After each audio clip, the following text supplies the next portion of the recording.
Adjective की practice class number 13 में आप लोगों का स्वागत है और लेते हैं अपने फर्स्ट क्वेश्चन को। क्वेश्चन नंबर फर्स्ट में कहा गया I never like those sort of people. I never like those sort of people. I never like those sort of people.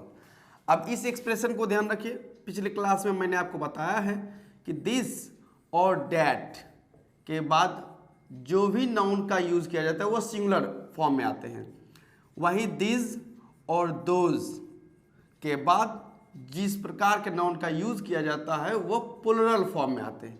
अब इस एक्सप्रेशन में अगर हम लोग समझते हैं कि शॉर्ट नाउन और यह सिंगुलर फॉर्मेट में है, और जब नाउन सिंगुलर है तो क्या एडजेक्टिव प्लुरल होना चाहिए? तो कभी नहीं। नाउन सिंगुलर होना है तो आपको उसके पहले या तो दिस देना पड़ेगा और दैट, इसी में से आपको देखना पड़ेगा। तो दोज का सेंस यहाँ बनता नहीं है, तो यहाँ दोज की जगह हम लोग एडजेक्टिव किसका यूज करते हैं? डैट का यूज करते हैं। तो स्टेटमेंट बनता है I never like that sort of people, ना कि कहते हैं those sort of people. Next question में आते हैं। कहा गया this box is 3 times heavier than the other. Okay, this box is 3 times heavier than the other. अब इस एक्सप्रेशन को समझे क्या कहा गया है सेंटेंस में। This box is 3 times heavier than the other. अब यहां पर एक एक्सप्रेशन मैं आपको समझा देता हूं, यह एरर नहीं है लेकिन समझना चाहिए। टाइम अनकाउंटेबल नाउन है। टाइम क्या है? Uncountable noun. तो अनकाउंटेबल नाउन है तो इसमें किसी प्रकार के एस और एस का यूज नहीं करना चाहिए, लेकिन यहां पर टाइम में एस लगा हुआ है। टाइम अनकाउंटेबल तब होता है जब उस टाइम की हम लोग बात करते हैं जो टाइम रन होती है, जैसे अभी टाइम चल रही है इस टाइम के बारे में, present time, past time, future time. लेकिन टाइम का यूज एक फ्रीक्वेंसी के रूप में भी यूज किया जाता है। फ्रीक्वेंसी कि किसी चीज के हैपनिंग का आप टाइम बता रहे हैं कि कोई चीज यदि हो रहा है तो उसका फ्रीक्वेंसी बता रहे हैं कि वो 1 time, 2 times, 3 times और 4 times के बारे में बात किया गया है। यहाँ कहा गया दिस बॉक्स, ये जो दिस बॉक्स है ना, ये द अदर, दूसरे वाले से क्या 3 times हेवियर है। तो यहाँ पर वही फ्रीक्वेंसी की बात की जा रही है कि 3 गुना। तो जब फ्रीक्वेंसी की बात आती है तब आप उसमें एस और ईएस का यूज कर सकते हो, कोई दिक्कत नहीं। तो यहाँ मैं ये नहीं कर रहा हूँ कि टाइम्स में एरर है, टाइम्स बिल्कुल सही है, बस मैं आपको समझा रहा था कि इस चीज़ को समझना है कि टाइम ये नहीं कि अनकाउंटेबल होता है, ये बात समझना है कि वह कहीं फ्रीक्वेंसी की तो बात नहीं हो रही है। अब समझे क्या कहा गया है। कोई एक बॉक्स बना दिया गया है, ये बॉक्स नंबर 1 है, ओके, और कहा गया ये जो दिस बॉक्स है, दिस बॉक्स है, और एक बॉक्स कहा गया अदर वाला कोई बॉक्स है, कोई अदर वाला सपोज करते हैं बॉक्स है, बॉक्स नंबर 2 द अदर।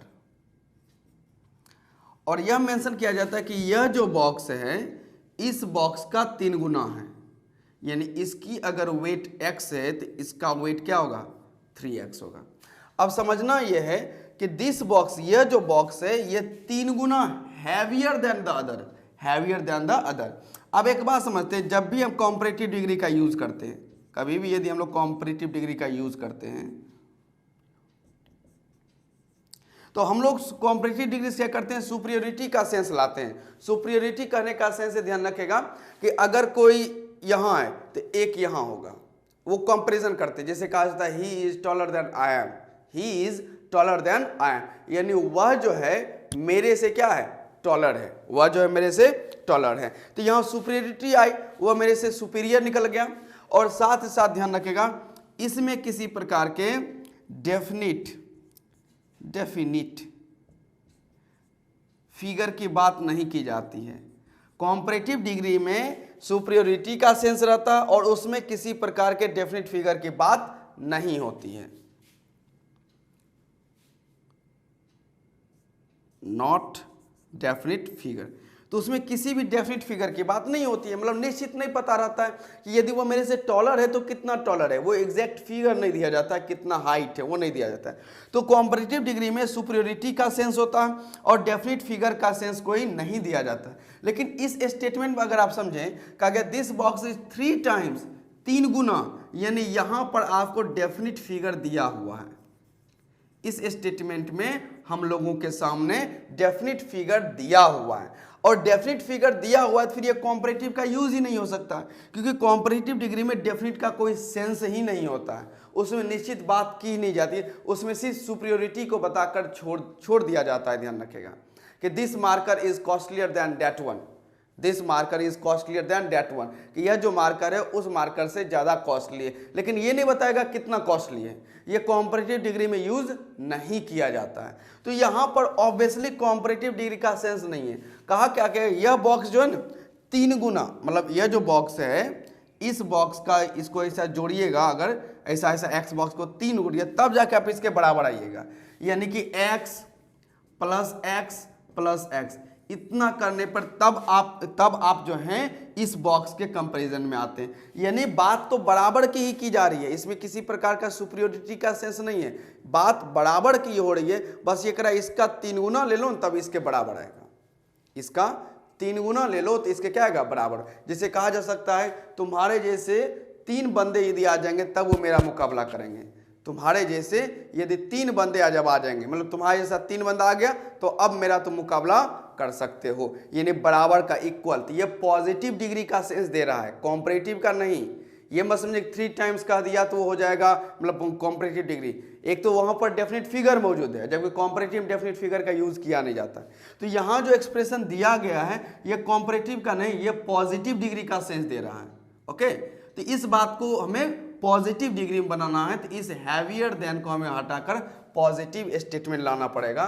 तो क्या होगा वह स्टेटमेंट, वो समझ लेते हैं। तो स्टेटमेंट बनता है this box is 3 times, this box is 3 times. और यहां जो स्टेटमेंट लिखा गया है हैवियर देन लिया हुआ है, इसको पॉजिटिव डिग्री में लाना है। तो as heavy as the other, as the other.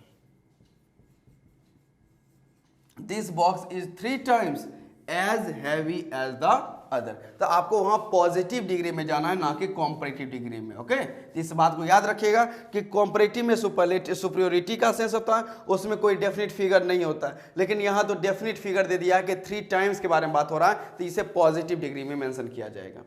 Question में मूव करते हैं 3 में। कहा गया India is 10 times bigger than Burma. इसी प्रकार क्वेश्चन है, कहा गया India is 10 times bigger than Burma. अब इस स्टेटमेंट को समझते हैं कि इंडिया जो है वो 10 टाइम्स बिगर देन बर्मा है, यानी कि बर्मा जो है, जो कंट्री है, और एक तरफ इंडिया है। ओके, तो बर्मा, यदि बर्मा की वैल्यू x है, बर्मा की वैल्यू क्या है x है, तो इंडिया कितने वैल्यू कैरी करेगा 10x।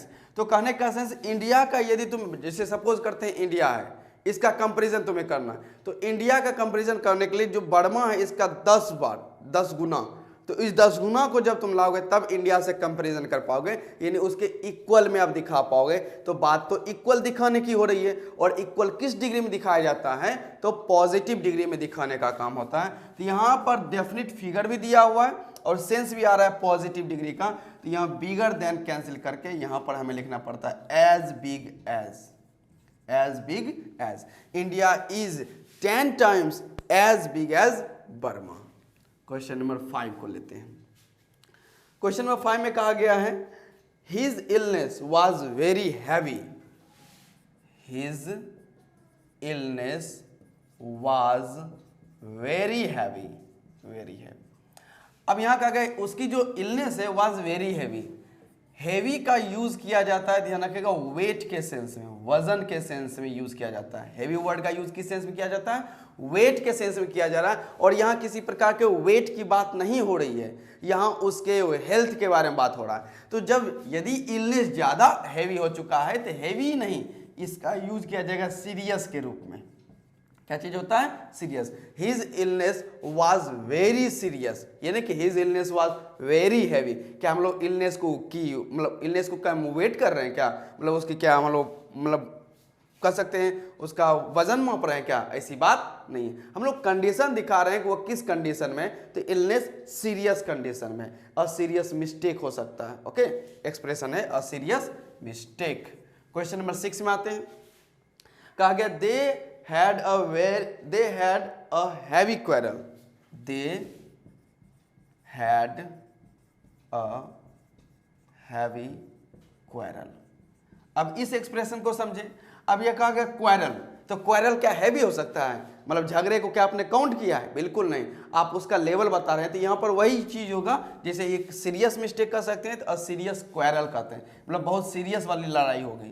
तो यहाँ पर हैवी को कट करके हमें किसका यूज करना पड़ेगा, सीरियस। तो they had a serious quarrel, ना कि हैवी क्वेरल करने का सेंस है। चलिए मूव करते हैं क्वेश्चन नंबर 8 की तरफ, sorry 7।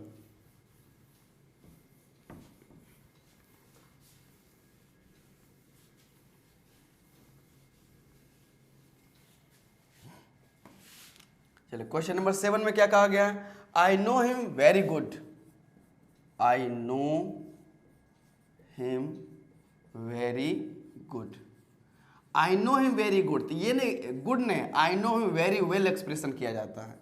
I know him very well, very good नहीं, मतलब जब किसी को आप इंसान को जानने के सेंस में ले रहे हैं, रिकॉग्नाइज कर रहे हैं, एक्नॉलेज कर रहे हैं, तो वैसे सेंस में हम लोग गुड का यूज नहीं वेल का यूज करते हैं। गुड तो ज़्यादातर किसी चीज़ के नेचर को बताने में किया जाता है, तो यहाँ नेचर नहीं बताया जा रहा है, बस जानकारी के बारे में इन्फॉर्म किया जा रहा है। नेक्स्ट क्वेश्चन में 8 में कहा गया I am 2 years smaller than you, I am 2 years smaller than you, I am 2 years smaller than you. चलिए बताइए इस एक्सप्रेशन में क्या होना चाहिए, I am 2 years smaller than you, सोच के बताइए क्या होना चाहिए। I am 2 years smaller than you,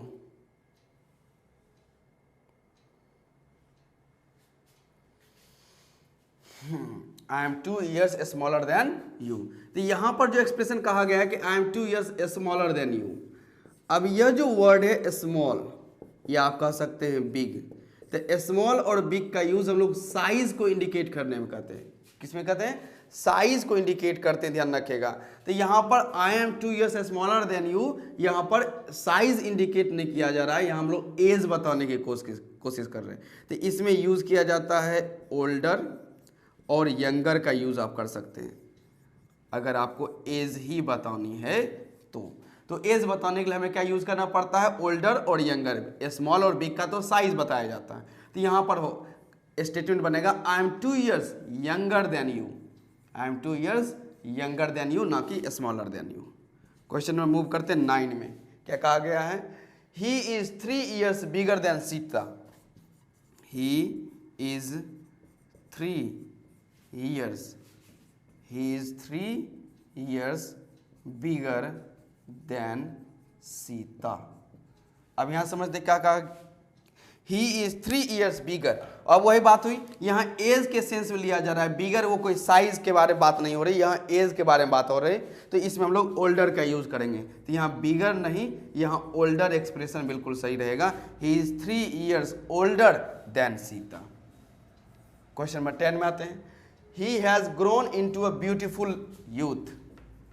He has grown. He has grown into a. He has grown into a beautiful youth. He has grown into a beautiful youth.